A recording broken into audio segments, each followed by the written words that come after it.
Well, usually at the top of the 6:30 block, we say good morning to a classroom in Borger. We will still do that. We'll say good morning to Miss Moore's class a little bit later on in the show. So great weather today. We're going to do something a little different this morning. So often I get the opportunity to go into viewers' homes across the Panhandle, and I get to tell your story. So I thought I'd kind of even the playing field a little bit and introduce you into a little piece of mine. My dad, the Colonel, I talk about him a lot. He's a big reason as to why I do what I do. It was during his 4 deployments in the Middle East that I really fell in love with the news, and the anchors were storytellers. Not only did they do it well, but they let me know that he was safe. So on Monday, when I went down to Plainview for Memorial Day, he gave a speech, and I sat down with the Colonel, and I want you to meet him.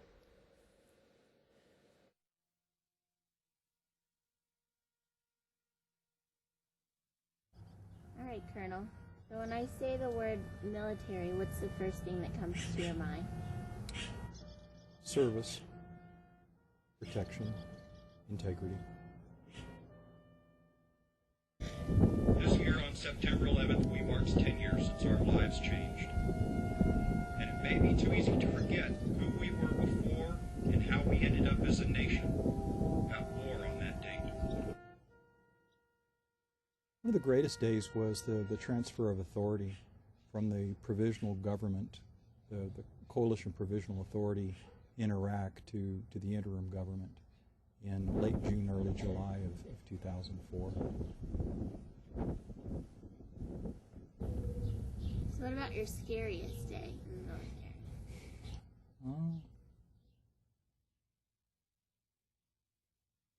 There aren't any scary days in the military when you're in the U.S. I suppose the first scariest was when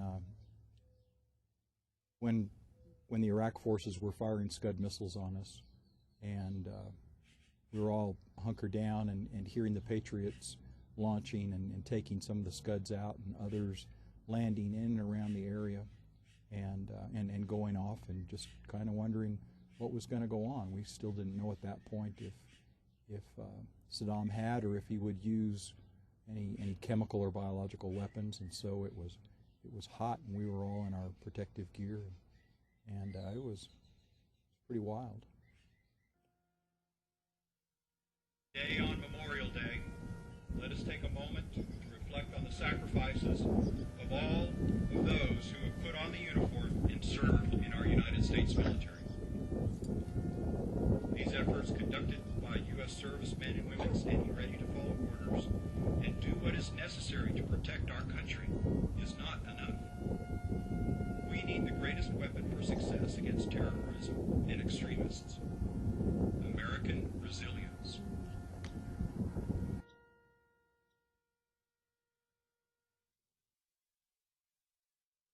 All right, so there's the Colonel. I'm really proud of him.